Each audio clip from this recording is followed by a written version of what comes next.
Hello, whoever's here, and apologies for being a little bit late today. I'm a little bit. I've actually been sitting here. I was trying to kind of get some last minute things, but I realized I left my camera. My regular camera, in Detroit. So we're working with a new camera today. So I want to make sure that the sound is good. So as folks are coming in, just let me know if you can hear me. I assume that people can see me. Good morning, Lucas Gabrielle. And so I don't know if you can hear me. If you can hear me, just say, yeah, I can hear you. The sound is fine, or the sound is fine, or what have you. Also, I'm not a big fan of this. I'm not a big fan of the lighting right now, so you'll have to forgive me while I just make a couple adjustments. Okay, that's a little bit better.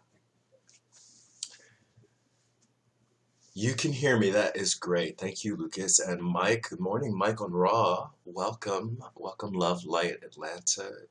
Love Light Ananda. Good morning. Yeah, I feel I almost feel like today needs to be a little bit of a do-over from last week because we had what I was hoping would be an engaging topic, just looking at just the particular ways that, because there's so much conversation around, there's been so much conversation around the way certain groups are affected by the failings of capitalism, particularly, yes, hello, and thank you so much for the 50 likes, Love Light Ananda. Good morning, Mad Blender. So yeah, so last week we were getting into a discussion and we were talking specifically about the ways that particularly white men are not included in the conversations about the ways capitalism fails us as a society, and we see certain groups stripped away, certain resources being stripped away, and particularly when we talk about the way like the dismantling of the unions, we see automation, we see things like automation, we see things like the moving of jobs overseas, and the diminishing job market for people who traditionally were in things like manufacturing and construction, which were union jobs, and those were jobs that were traditionally held by men and traditionally held by white men. And so suddenly to have, thank you for the 400 likes, Mad Blender. So these are jobs that, as they vanish, we see the largest group affected by the way that these vanishing jobs, we see that the largest group affected are, white men. And that's just, when we're talking about a society where the majority of the people are people who could be identified as well. Looking at a society like that, good morning, Just Going Me, and thank you for the applause. When we see, and good morning, Tom Hall. Yeah, everybody's just getting in. I'm just giving a little bit of like what we were doing last week. So last week we were having that discussion, talking specifically about the way that the white people and white men in particular being affected by, diminishing resource in the United States, and what that might mean.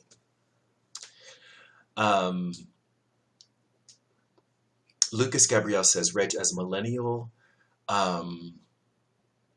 something 25, do you think baby boomers, people born between 1946 and 1964, are being silenced by being old? Interesting question. It's not only white boomers are being silenced as well. And so silenced is silenced. That's an interesting word that you use, Lucas. Well, in fact, it's not only is it an interesting word, but something happened last week. So that that was made, and the sound quality was poor, and so I was thinking about taking it off. Anyway, people were not super engaged in the discussion, and I think it was partially because it was frustrating just to listen to. Voice was crackling, and I hope today that the sound is much better than it was last week, because I listened to it and I was like, oh, this is horrible. So anyway, um, that said, and your question in particular, an article came, not an article, but a report was released recently, and it was a report, and it was a collaboration between NPR, the Robert Wood Johnson Foundation, I believe Harvard University, and this was a study. It was a huge study, close to 4,000 people, 3,500 people were interviewed over about half a year. Were being questioned about racism. And Mike is chiming in answer to Lucas in terms of your question. Definitely, the elderly today struggle to make their heard in a world where getting your voice out requires technology, and that didn't grow with. Mike is going to continue answering that question. Oh, Love Light Ananda says the sound is much better today. That's good. Okay, so also this camera, the angle is a little weird. It's like it's close, it's more close up. Like usually my camera is a little bit broader. You can see me, all these things like that anyway. They didn't grow up with it. So Michael and Raw, that's really interesting. But it's interesting that you say that, because I've also been doing the studying on the Constitution, right? And so we're looking at politics, and when you look at politicians, um, who holds the power, right? So who makes the decisions? So even though we're talking about technology, who is passing a lot of the policies around the way technology can be used and what it can be used for? So although we may see your average older citizen, and when you're talking about the baby boomers, I just missed being a baby boomer. I'm just this much not a baby boomer. So I'm not exactly sure what makes me. I'm not Gen X either, so I'm not sure exactly what makes me. But yeah, so I mean, I agree that they're like people, who's targeted when we're talking about, like, what does it mean to have, when we're talking about having a voice, does that mean that you have the power? Like, and when you speak, that your voice not only is heard, but that it has impacts? Does having the power mean that you're the face that we see? Does it mean that your voice is the loudest? Because your voice could be very loud, but you have no power. And so there's like really very little consequences to that person having a lot of voice. So, we have, for example, a lot of the people on social media. This is the realm of the young, and so the people whose voices are being heard, the people who are being targeted by marketing, advertising on social media, those are all young people. But does that mean that they have power? I'm not sure.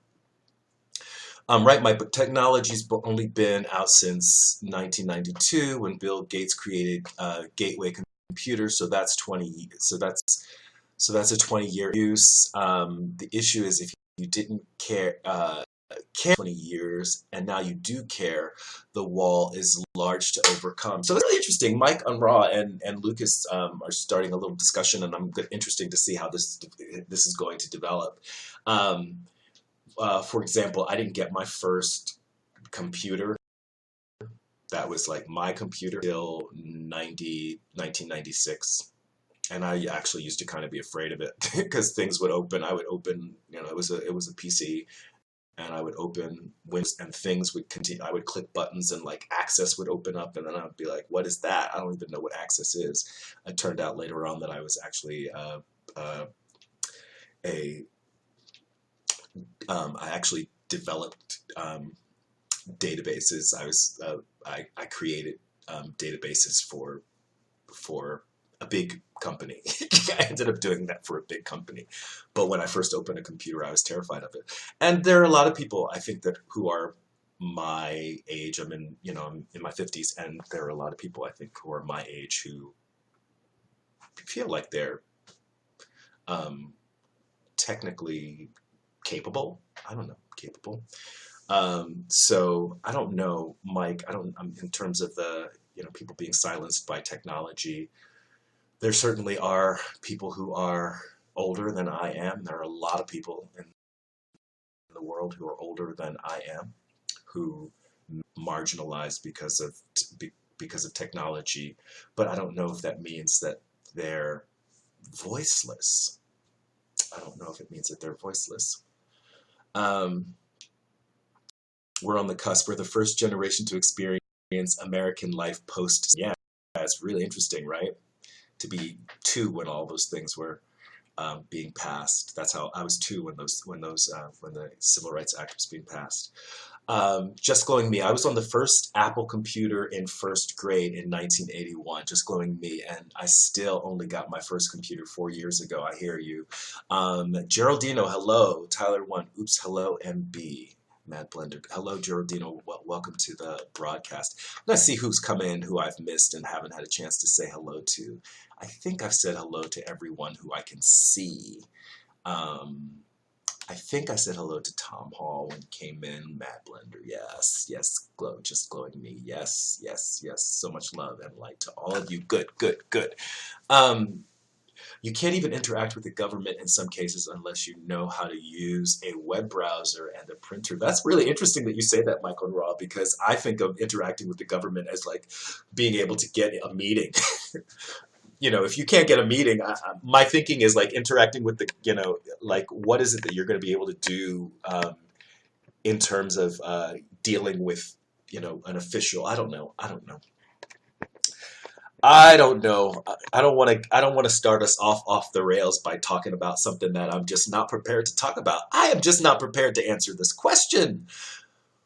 I'm just not prepared to answer this question. I don't know. I don't know that because of age people are losing their voices. But the question at hand was, do we see, white people in America losing power, or white people generally speaking being marginalized?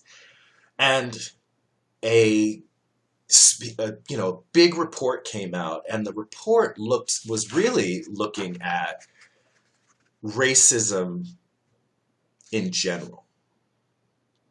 It was looking at racism in general. And this was, considered a very reputable study looking at racism, questioned 3,500 people. 3,500 people were questioned.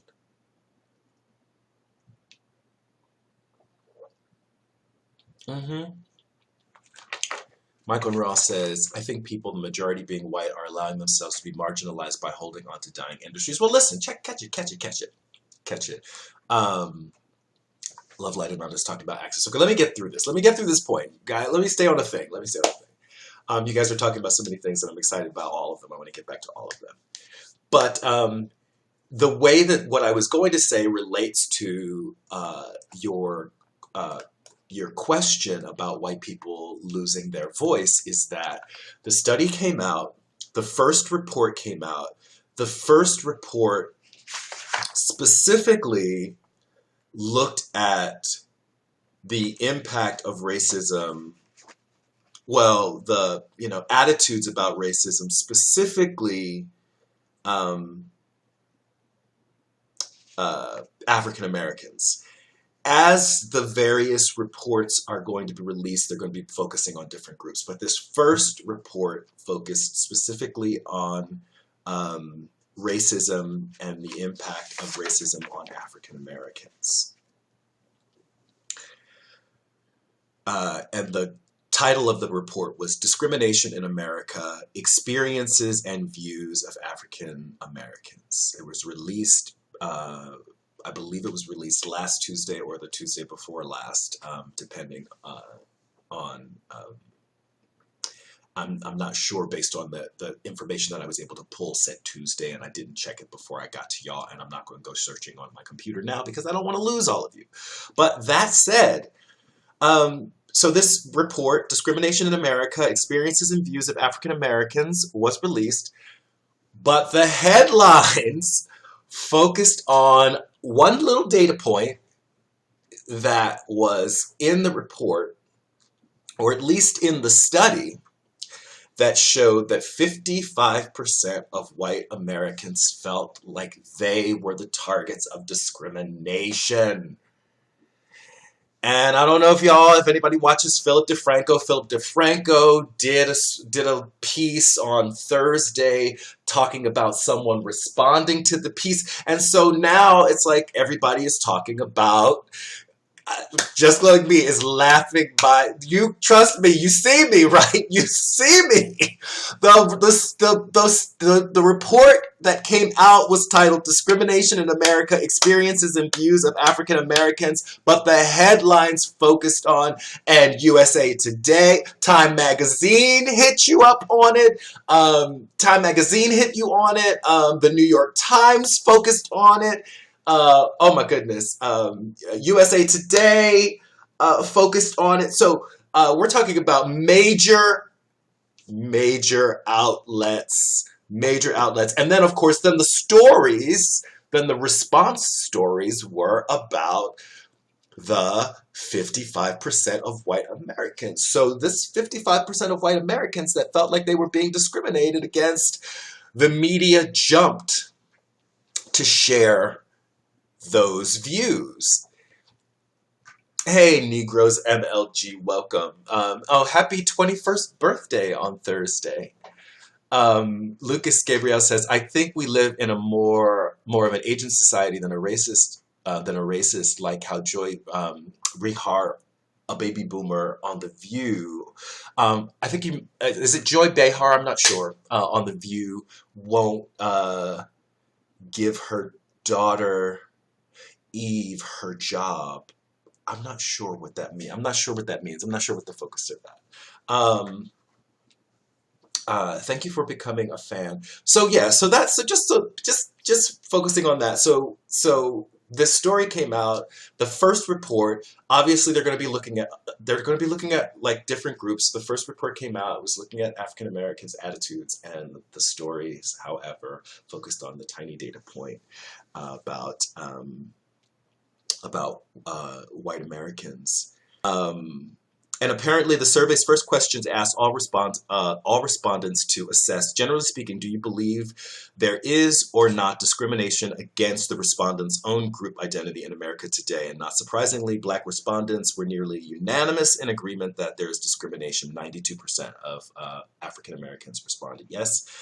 And then I think 78% of Latinos believe this, 77% of Native Americans, 61% of Asian Americans, and 90% of respondents from the LGBTQIA plus community. And so with these large numbers, how is it that about 50% of white respondents feeling this particular way? How is it that made the news? And I don't know. So that's, something to discuss. What do you think is worse? Who do you think has it worse, women or Black people? That is, I don't know. I'm not as someone who is not a woman. I don't know. I couldn't tell you what the experience is of women. I mean, I'd have to, without those data points in front of me, I wouldn't even know how to start to answer that question, Negroes MLG. I think your name is cracking me up, though, because it's Negroes. But so this is really interesting. What they did note was that when it came to the specific ways that the white respondents felt discriminated against, there was much less specificity. Only 19%. When asked about jobs, 19% felt that they had been discriminated against in terms of a job. 13% getting a job. 13% of the white respondents felt they had been discriminated against getting a promotion, and 11% of the white respondents felt they had been discriminated against getting into a college. Negro says, oh yeah, sorry about my name. I was trolling some other guy. I mean no offense though. I don't know. I'm not offended. You can be Negro if you want to. Yeah, I'm not offended at all.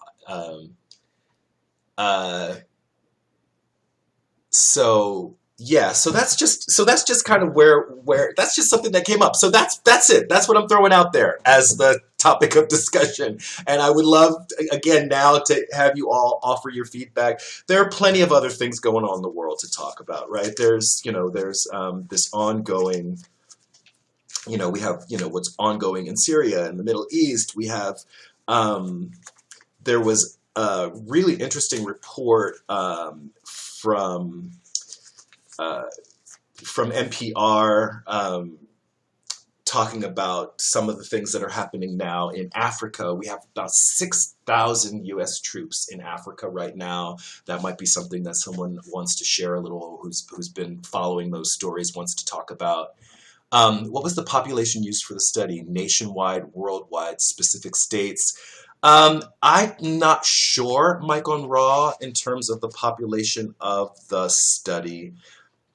I do know. I do know. Oh, it's nationwide. It was nationwide, Mike on Raw. It was the Robert Wood Johnson Foundation, the T.H. Chan School of Public Health at Harvard University, and the National Public Radio polled 3,453 adults nationwide, and I believe they were between um, January and April, but I don't have that directly in front of me. Yeah, so I hope that was helpful. Thank you for becoming a fan, Negroes. Yeah, so it was across, it was nationwide, so it was definitely in the U.S. This is definitely a U.S. focused survey study. Um, So yeah, but I want to know what you guys think about that. There's also I'm not sure if people have been following, but there's the story. There's a growing story on the number of people who are being affected by the abuse of opioids in the U.S. And there were some stories recently also on the NPR um, about the companies who were very aware of the fact that they were getting large numbers of orders that should have raised flags for them to have a sense that there was some kind of abuse. And in fact, there have been there's been policy work in the government to prevent the slowing of the decreasing people's or making it more difficult for people to access these opioids. And as a result, we saw 64,000 deaths from opioid overdose last year. So I know there's other things going on. There's other stuff going on, right? We're not even talking about things I haven't even gone into talking about the environment, right? So there's a lot of other stuff going on, but this is just something that we started talking about last week. These are things that we started talking about last week and wanted to have a chance to pick up the conversation. So yeah. So let me see what people have. There seems to be a very small population, only 3,000, to have 13%. I'm so sorry. I'm trying to read what you're saying, Maria. Um, let's see.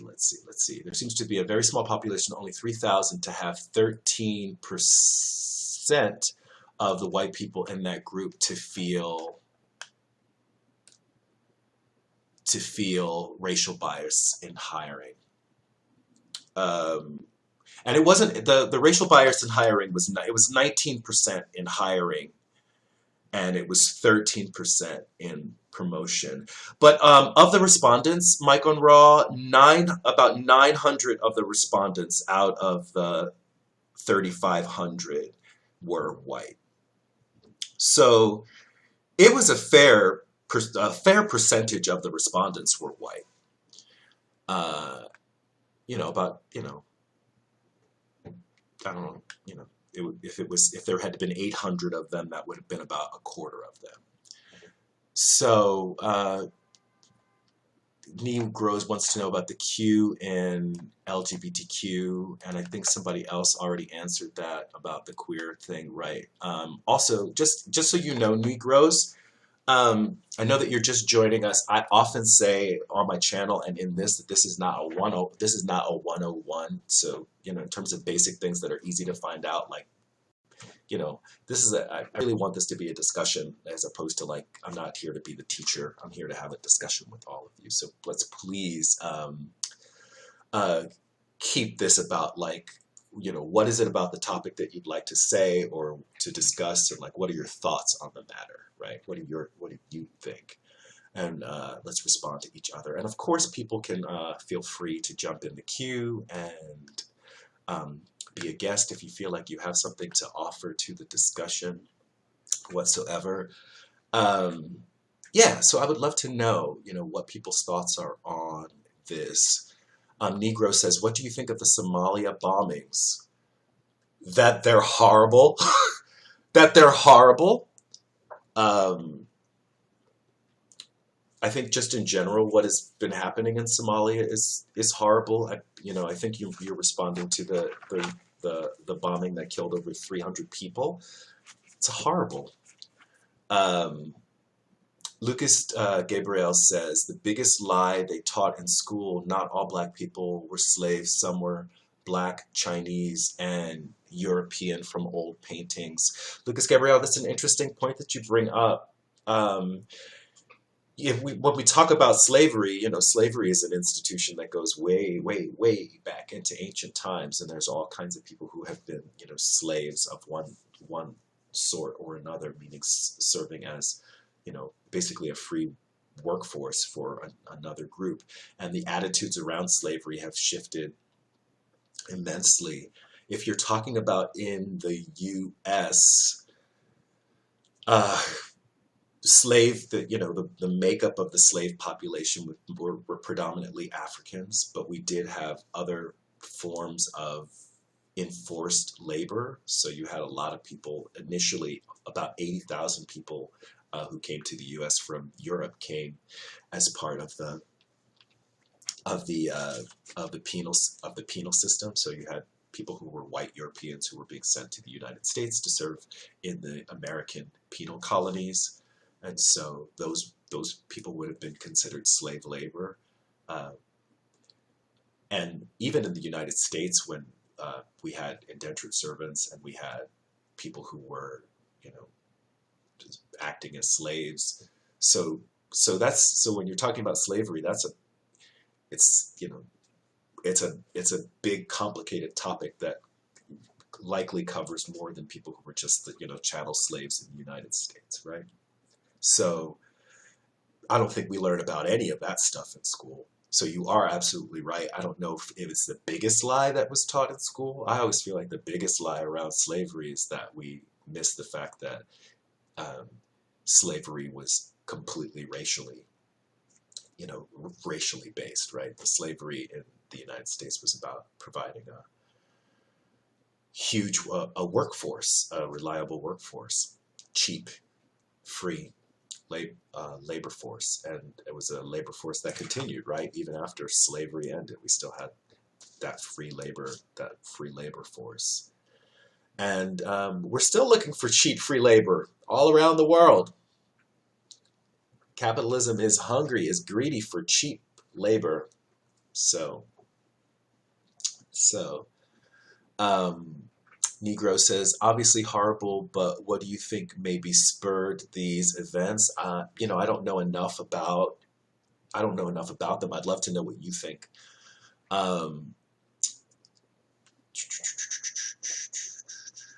Slavery is horrible, no matter what race or religion is being enslaved, right? Yeah, so it's complicated.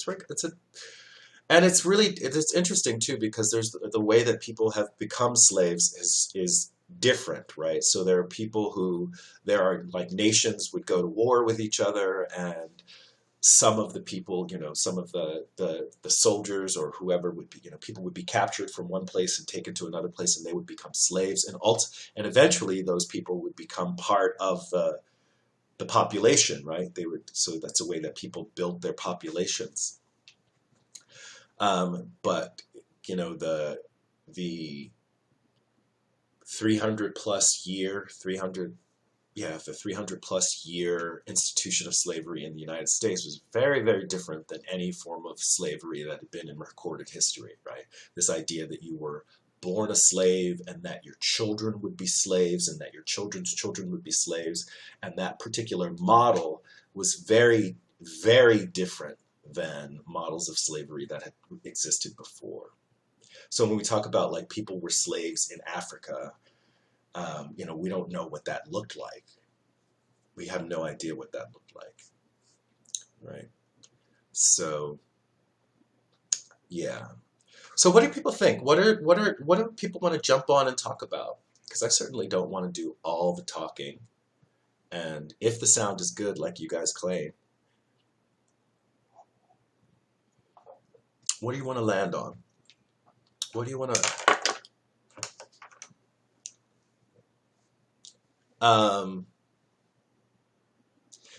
Michael and Raw, you found this. It looks like maybe you've gotten your hands on the study, and the study is available. And I likely will be doing a video about this next week, and I'll include links to the study. I'm gonna dig in. I'm gonna dig in because I want to know.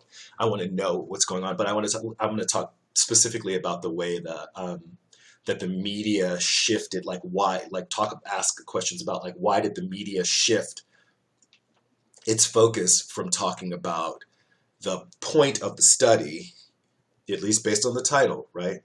The experience and views of African Americans, to make it about the experience and views of white Americans, and that 55% felt the way that they felt.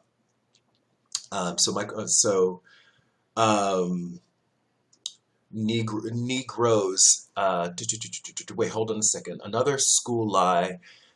Some of the early presidents were black, 6 before Obama. Some were whitewashed, painting when Woodrow Wilson became president in 1913. So you think that Woodrow Wilson was black?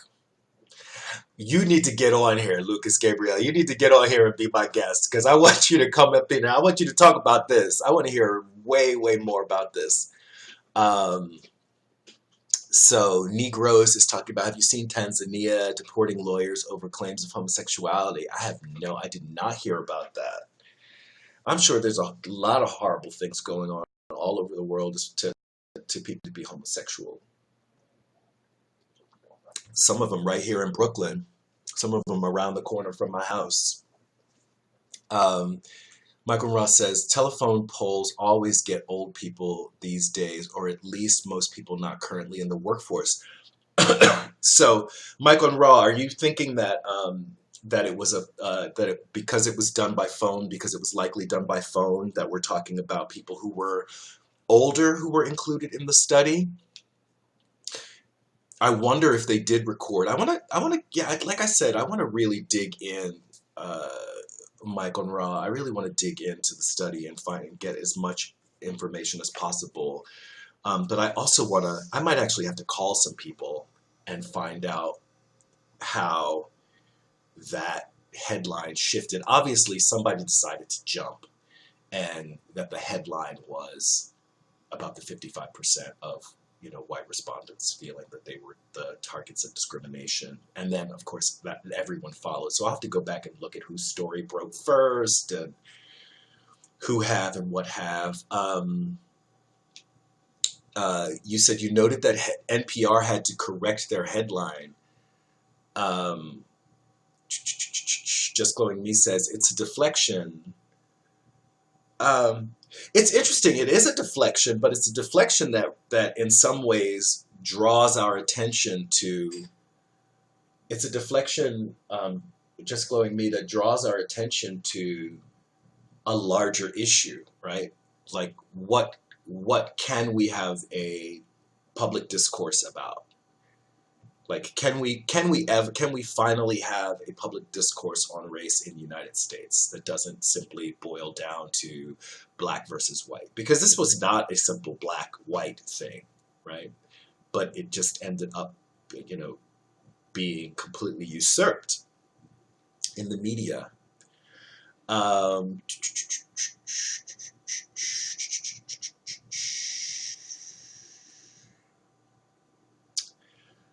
So, um, Negroes, you're cracking me up because you keep asking questions saying, "What do you think of something horrible?" And you say, "What do you think about this horrible thing?" Everything that you ask me about that's horrible, I'm going to say, "I think it's horrible." That's what I'm going to say about it, is that I think it's horrible, right? I mean, I'm not sure exactly how to answer that question. That's just way too, way too vague a question. I can tell you that every 50-year-old adult I have talked to feels age discrimination in the workforce. I definitely, it's interesting that you bring up, age discrimination in that someone else talked was, the subject of age discrimination came up. I made a video uh, 2 days ago. I posted a video yesterday of my, drag persona, Dropsy, and someone mentioned that they were in a conversation with someone who used to be a drag performer but stopped because they felt that they were too old. And they were asking me about it, and I just was like, "Ooh, that's an interesting thing," because it's, the thing about drag is that it's so big that it's like it's a complete masking of who the person really is. So what would a person's age have to do with that? And I do, feel like there are certain things in my work that become more and more, I think about. They're not more challenging, but I think about them. I think about them. Um, I think about the impacts of age on certain things that I do. And so I don't know that I've ever faced straight up discrimination because of age. Um, and I'm not sure, but I look at, for example, I look at my husband in the workplace, and there are certain places where if you have found a niche for yourself in that space, as you age, you can age into, you know, the respect of your colleagues, and so like nobody wants you to go away, but I guess there's a version of the workforce where your age, people might think about the effects of your age or ability to do your job. Um, I've experienced those over 60 still very racially biased. That's interesting. Matt Blender, you asked, so like people basically, and here's the thing, of course, if you're over 60, you were raised in a culture in the United States. If you're over 60 in the United States, you were raised in a culture where it was okay to have certain attitudes about people based on their race because it was legally you could discriminate against people based on the color of their skin. And so, what does that do to a person's mentality, especially if you're in those parts of the country where there were, things like Jim Crow laws and all kinds of stuff, right? I'm going to say this to you, Negroes. You've been making a lot of comments, and I see now that you're using all caps and feeling ignored. I'm not going to respond to everything that you say, so just know that I can only respond to so many things because they're just going by. So just, I'm sorry if you're feeling a little bit ignored. I'm trying to keep up with you, but just know I'm not going to respond to everything that you say. I'm not going to respond to, obviously I'm not going to catch everything everybody says. I'm just trying my best here. Matt Blender, you're asking about how often I do Dropsy, and I have not been doing Dropsy at all. And I just so happens that while I was in Brooklyn, I was able to pick up a couple of shifts, so I'm going to be doing Dropsy again, like on I think the 28th of November. That's the next time that I'm going to be doing it.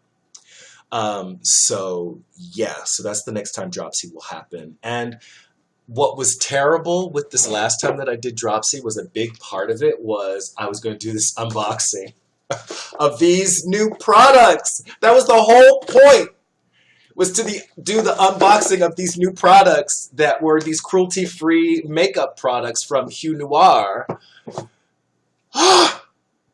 And I forgot to bring them with me. I forgot a lot of things. I forgot some of my clothes. Chris had to run me my clothes. My battery died, so I don't know if you can tell in the middle of that video if you watched that video.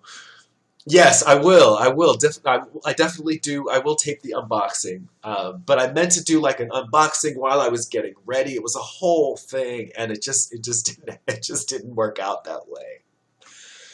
So yes, so Dropsy, the next time I will be doing Dropsy will be on the 28th of November. And I may bring the cameras again. I'm gonna tell you guys, it was fun doing a get ready with me video. That was just casual. It was just like, here I'm getting dressed. I think the next time I do it, I'm just gonna have the camera on and get dressed and then edit it down so that you can see what the process looks like. So you see me start like this and then end up as Dropsy. That's if I do that. There's a chance, it seems to me, because of the layout of my dressing room and all that, it makes it a little bit hard. So what I might do is I might get ready at home and then go go there as Dropsy, and that way I can move the camera and so I can do more like a runway thing and stuff. So I don't know if if you guys are interested in all that, I'd be happy to do that. Michael and Ross says, yeah, but they've been alive for almost 40 years where it wasn't. Well, Michael and Ross, this is interesting because we had the comments about people who have not been able to catch up with technology either. The technology has been around for a long time and people still haven't been able to catch up with it. I don't know. I don't know. Michael and Ross, it's such a hard thing because we're talking about, not only have they been alive, they were alive for a long time where this, discrimination wasn't legal, right? But it's not like in 1968 or it's 1967, I believe, when they passed the Civil Rights Act. When that Civil Rights Act was passed, it's not like suddenly everybody in the United States said, okay, I guess it's okay to be, I guess it's okay for us to treat everybody the same. Right? It's like, it's not as if when they passed the Civil Rights Act, everyone in America suddenly said, all right, well, I guess we treat everybody the same starting now, right? You probably had people who were dead set against, I am never going to treat a black person as an equal. And I am never going to believe that a black person is equal. Never going to believe that, right? It doesn't matter. And you cannot legislate beliefs. You can't legislate feelings. And so regardless of when the Civil Rights Act was passed, we have to assume, and this might be a terrible thing, but we have to assume that there were people who have lived who continue to live their lives believing exactly what they believed up until the point that it was signed, right? So if I'm 20 years old when that is being passed, right? So I'm 70, I'm 70. Does that mean that in the 50 years that passed that I was spending every day, did I spend any time with black people? Or did I live in a community that was completely segregated? And so it didn't call on me to make any changes in my behavior because it wasn't something that was affecting me, right? And my sense is like, it's the older you get, the more control you have over your environment. And by the more control you have over your environment, it means like you have the chances of someone bringing you things is increased, right? You may have the resources to be able to hire help and things and what have you. So I don't know. Yeah, Michael Ross says, yeah, I know humans can be so damn infuriating. Rights Act happens so everyone's equal now, right? Yeah, so no, it's impossible to think about that, Mad Blender, right? Love like Ananda, I see you said watching Dropsy's transformation is fun and interesting to watch. Yeah, I might do another Dropsy video. But yeah, so we're talking about that. But I would love to know what, if there's anybody who wants to jump on and talk about their experience. Michael and Raw, I'm sure, I'm sure you have experience with people. I'm sure all of us do have experience, but as an African American, I'm not going to have a white person look me in the face and say, you know what, I'm never going to talk to a black person, right? But there may be white people who don't interact with black people. There are black people who don't interact with white people. because they were raised in a society where white people, as far as they were concerned, treated black people horribly, and they hold that resentment, right? And they've not had an experience where a white person has changed their perception, has done something that made them feel like, oh, I was wrong about white people, right? So I don't think it's unreasonable to to for people to hold on to their beliefs unless there's been an incident, like an event where they had a reason to change the way that they felt about, this group or that group, especially if you've grown up in a society where everyone was walking around expressing a certain beliefs. And when I say everyone, I mean you were either expressing those beliefs or you kept your mouth shut. Right. In the same ways that, people, even now in a society that has all of these, rights for the people who are, identify as part of the LGBTQIA plus community, people who identify as part of that community, when people are, if I'm in a room and I'm saying, well, somebody says something about how someone is supposed to act or who is supposed to be with who, I've been the only person in the room to speak up when someone has made an anti-gay comment. I've been the only person in the room to speak up. So it's not surprising to me that there are people who live in societies where things continue to be thought, things continue to be said, attitudes continue to be reinforced. I see that and I hear that, and I can cut a 60-year-old some slack, but I won't cut a 30-year-old sex. Yeah, so of course, and it stops, and it's and it's the same with as vegans too, right? We're confronted with the same things. People have been brought up with this certain thing as the reality, and then what is it that's going to make that change?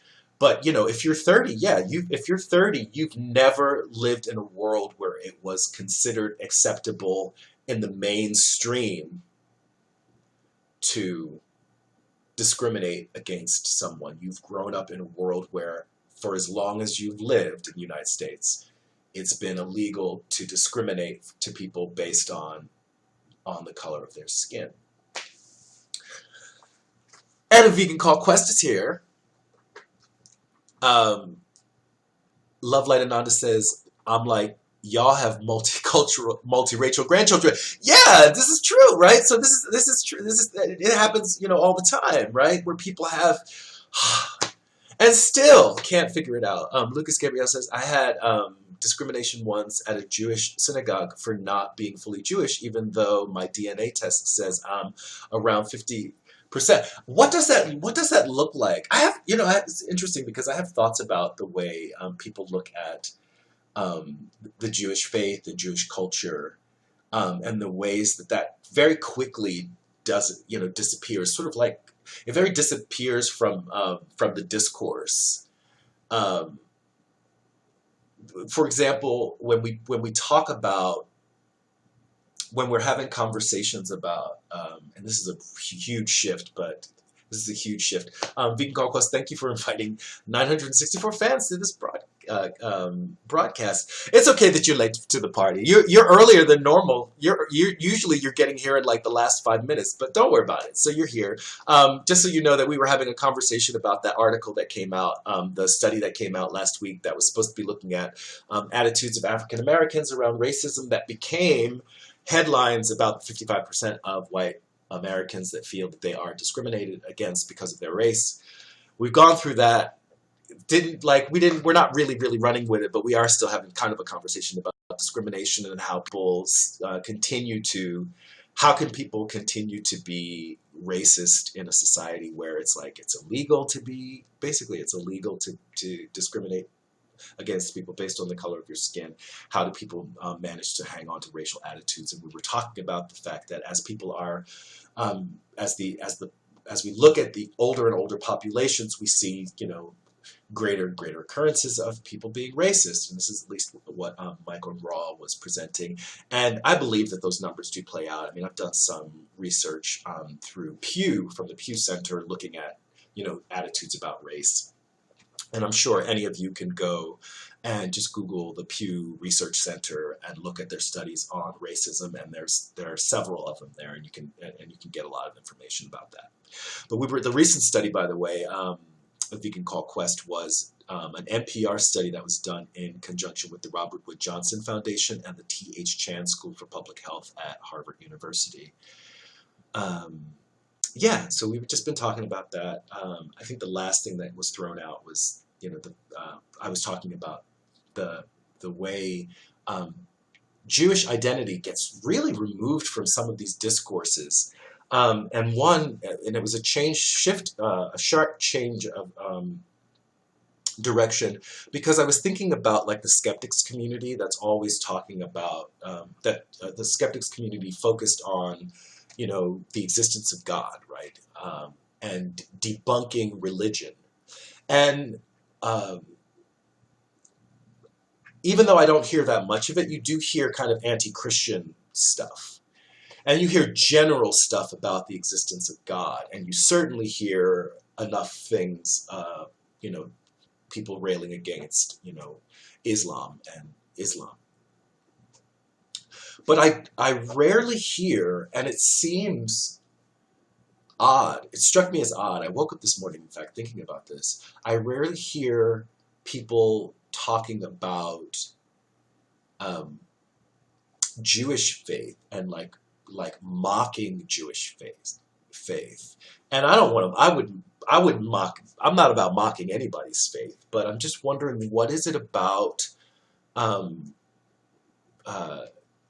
is it that anti-Semitism and there's a fear of being anti-Semitic that makes people not talk about it, just not talk about Jewish, is it that Jewish faith is being folded into Christian faith? So we talk about Judeo-Christian beliefs. It might be that.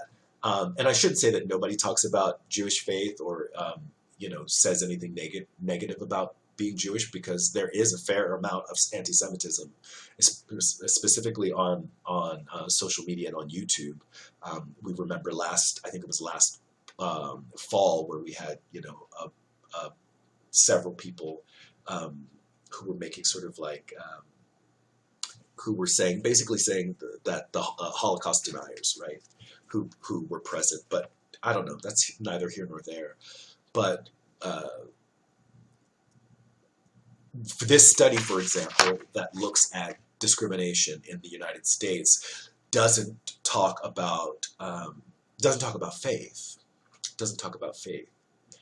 But it does talk about people who are, part of the LGBTQ community.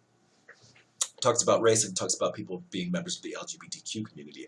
I don't know. Does it talk about gender as well? I don't know. So, like I said, I'm going to dig into the study and see what it has to say about some of those things as well. But yeah, still waiting to figure out, Vegan Call Quest. I don't know. You're here. Do you want to jump on? Is there something you want to say? You got a book for sale? Somebody got a book for sale that they want to talk about? I wonder if the differences are related to how visible differences are. That's interesting. The differences in the study, you mean? I want to see the study. I want to read the questions, but it's possible. Prince, hello, and welcome to the broadcast. So yeah, so there's a lot of things that we have talked about, y'all. We've talked about a lot of things. I feel like I usually have a lot more to say on these things, but I feel like I'm probably gonna wait until I've had a chance to really look at the study more closely and see what the study had to say. Yes. Michael and Ross pointing out the fact that, when we talk about questions of faith, discriminating against people because of their faith, it's harder to see that. You're right. It's hard. I mean, it is harder to see. But what's interesting is that there was a time when the visibility of someone's Jewish faith it didn't stop people from being rounded up in concentration camps, though, right? So we have the mechanisms in society to be able to figure out someone's faith, and then to discriminate against them based on that faith, and if, based on someone's orientation, right? If someone is LGBTQ community, we don't necessarily know that until they tell us. So yeah, so I'm not sure. I'm not saying I agree with you. Is what I'm saying is I agree with you, Mike, on Raw, that certainly it's much easier to look at someone and make a judgment based on attitudes that we have about a particular group, right? If someone's skin is a certain hue, we can assume that they're non-white. We can make assumptions about them as non-white at least. We could make assumptions about people based on their gender. If we are prone to believe if we are prone to embrace the ideologies that have been maintained through history about people based on race and gender and things like that. But so I don't know. I don't know. I find it all very interesting. HCLODAG, I have no idea how to say that. People are also judged by how they speak. Definitely. And that's, whether or not what is the language that they speak, or what we consider their facility with the language that they are speaking, right? So, depending on where and I guess that has to do with, so there's how they speak, making judgments about where they are from, or their culture, their cultural identity, and then there's the way they speak that I think maybe speaks to their education, right? So those are different things that I think we're talking about. Yes. So thank you for bringing that in as well. There's so many ways to be divisive, so many ways not to get along. Another study that comes out is that America's fertility rate is the lowest in around 100 years. That's a really interesting one. Veganista 007 jumping in. Good morning. So because I was reading some of your comments on Veganista, and talking about what time you have to get up for the live stream. And y'all, I really am considering, I don't necessarily want to change the time of the live stream, but I'm thinking about extending the live stream. So just generally speaking, just having it go maybe for 2 hours. I'll see. I'm not always able to do that. But I don't mind. I like hanging out with y'all. I'm gonna hang out with y'all a little bit more today. I'm not going to run away from y'all, even though it's after 12 o'clock. Mike on Raw says, I'm often at the gym at 10. Today I went at 9. And by 10 you mean that's your local time when this is starting, because I'm Eastern Standard Time, Eastern Daylight Time, Eastern Standard Time. So yeah, Mike on Raw is Central Time. So yeah, what y'all? Last thoughts. Those of you entering the room, I just did a little bit of a recap. We were mostly kind of trying to relate today's talk to last week's talk. Love Light Ananda says, your stream begins Sunday mornings at 8 for me. Wow. Okay, Veganista is having the same thing. I'm guessing that you are both both on the West Coast? So Prince says, are you vegan? I don't know if that's for me. I'm guessing it's for me. Yes. By am I vegan, I don't, as much as possible, I avoid the consumption of anything, certainly don't put any food things, don't consume any food things that are animal products, and try not to use other products that were made from, the exploitation of animals. I certainly, when I became an ethical vegan, at least, when I became an ethical vegan, there were a lot of things in my life that I owned that are already made from soap, shoes, and things like that. So I still have those things, and I still use those things, use them up. There were some conversation. There have been some recent conversations because I also do. I'm also a drag performer, and so been trying to replace my makeup, which I don't use a lot of makeup because I don't perform that often anymore. And so a lot of my makeup are things that I don't know if were cruelty free, and I wasn't thinking about that when I purchased them. And so replacing things with products that are cruelty free. By the way, anyone who got to see the Dropsy videos, most of the products that I was using to that, and I didn't feature the products because I didn't have a lot of the things that I wanted to show. Most of the products that I used in that were vegan products that I purchased recently and I've talked about in other videos. So things like my contour and my highlight, and the things that I used for my eyes, all those things were my lip color. All of those things were recent purchases that were vegan purchases. The thing that wasn't was my foundation. My foundation that I was using there was not cruelty free.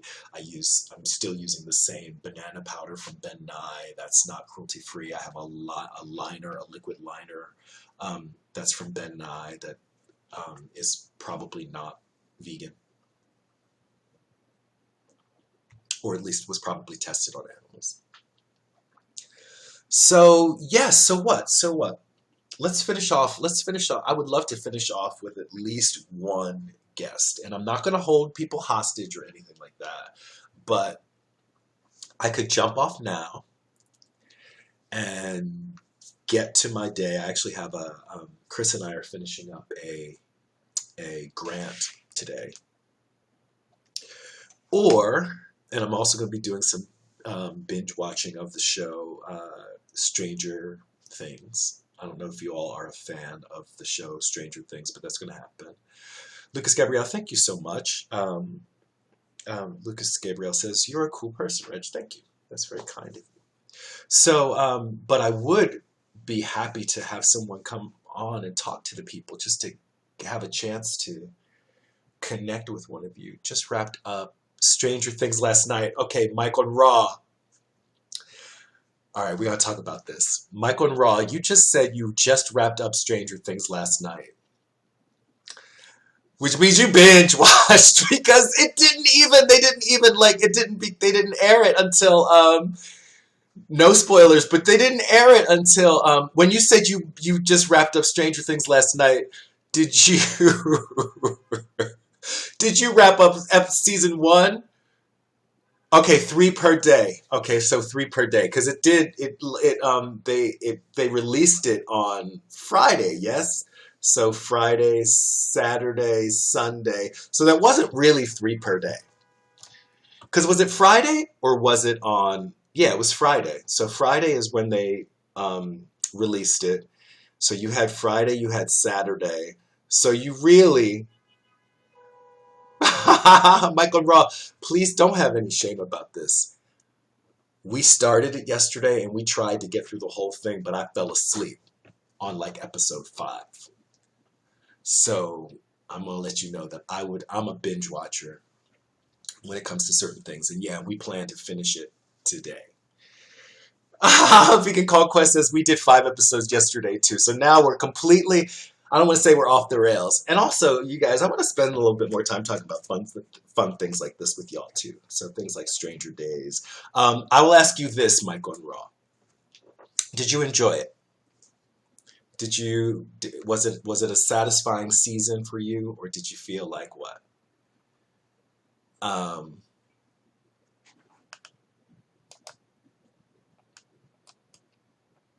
Giving you a chance. Vegan Call Quest says, I wanted to space it, but I'm so afraid of spoilers. I'm kind of the same way.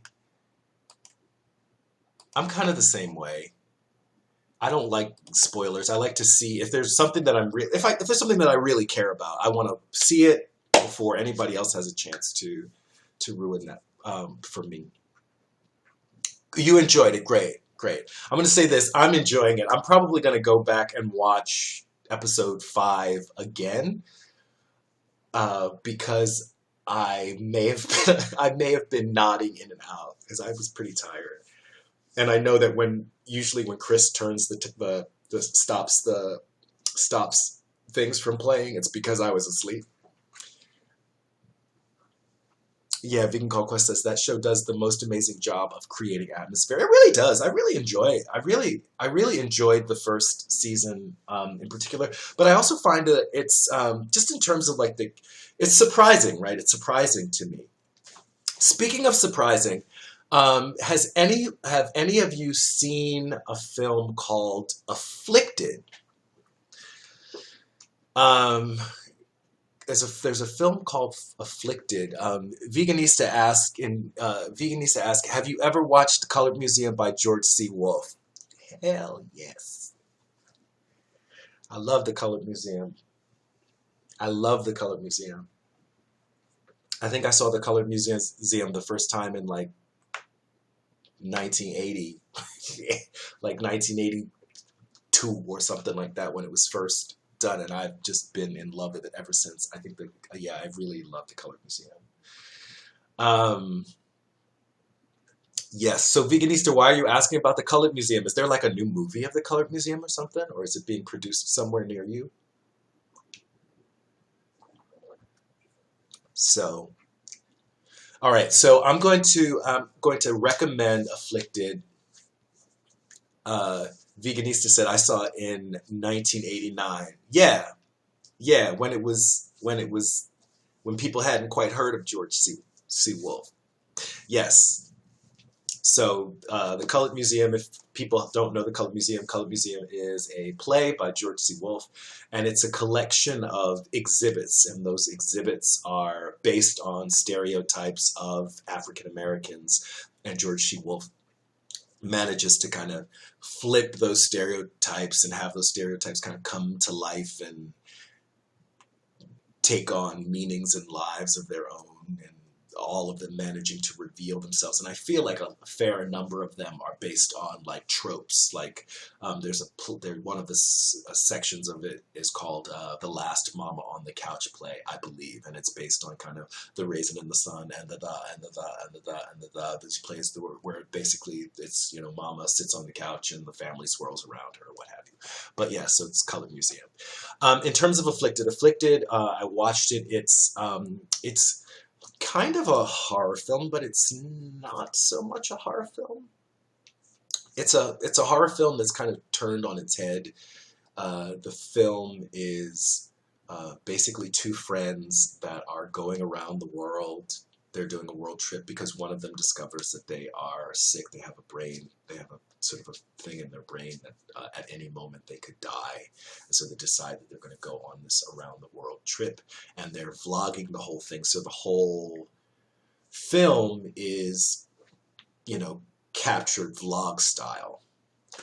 But yeah, I was watching it. It was one of those things where I was watching it because Chris wasn't around, and I was like, this seems like it's going to be, it's something I could just watch, because I like the genre. It sounds like it'll be interesting, but it's something that, like, if Chris doesn't see it, he's not going to be so mad. And then I watched it, and I was like, I have to watch this again with Chris because this was like, it was just very interesting. Just something that was done in a way that took me by surprise. Just watched the trailer. Camera work looks similar to another I saw. It's one of those things where you kind of have to see it to believe that the film is about what it's actually about, and the way that they decide to tell the story, and then the ending of the film. No spoilers, but it's like even like the way those films tend to end for me always leaves me a little bit like, y'all didn't know how to end this film. Whereas this film like really was like, okay, we're going to figure out a way to end this film so that it has something, and it was just. It took surprising turns, and just when I thought I was going to be sick of it, it made a turn that was really surprising and like really fresh. And the one of the other things that I really enjoyed is that it's a movie about friends, and it doesn't fall back on any of the devices about friends that a lot of films tend to do. Veganista says, I met George and hung out with the cast and watched every show while in LA. Amazing cast, writing, acting, one of the best shows I've ever seen. So that was fortunate. Veganista getting to hang out with George Wolfe and the cast of Color Museum. Awesome. Let me see, what else is going on? So I'm trying to think if there's anything else that I want you guys to know about me before I go. So yeah, so I'm going to be continuing with the Constitution, like, you know, the Constitution 101 series. If people have been following, I haven't gotten very far. I'm still on Article 1. It's been 2 weeks and I'm still on Article 1. So I'm going to be continuing with that. But I do want people to get their hands on Pedagogy of the Oppressed by Paulo Freire, and because I want to start reading that together, because I think that a lot of the ideas that we talk about in these spaces are captured in that book, and I'm just, you know, interested in hearing what people think, and to hear about the way that these things are being demonstrating and manifesting themselves in their lives. It's basically about education, right? It's about education. And I feel like education is something that most people have experience with, because you either went to school, or you're still in school, or you teach in schools, right? So people have their stories, and even if you're and it's a Brazilian educator, and it was written back in the 70s. So I feel like it's enough for people that it's a general enough topic that we can all get into it and enjoy. All right. I wonder if the director for Hardcore Henry saw Afflicted. I don't know. The camera work in Afflicted looked like, I didn't see. Okay, first of all, I didn't. Thank you for the 400 likes, HC Low Dog. I'm gonna say HC Low Dog, and if that's not right, please correct me. I didn't see Hardcore Henry. Mike on Raw, so I don't know. Are you recommending Hardcore Henry? Mike on Raw? I don't know. Anyway, so all these things, y'all. Yeah, that's it. That's it. I feel like that's enough for today. I feel like we're leaving in a good place. Talked about a couple of, gave y'all a movie recommendation. Talked about what I'm going to be doing today. Yeah. Another Vegan Call Quest. Are you going to be broadcasting? Are you going to be broadcasting when this is over, or is anyone going to be broadcasting?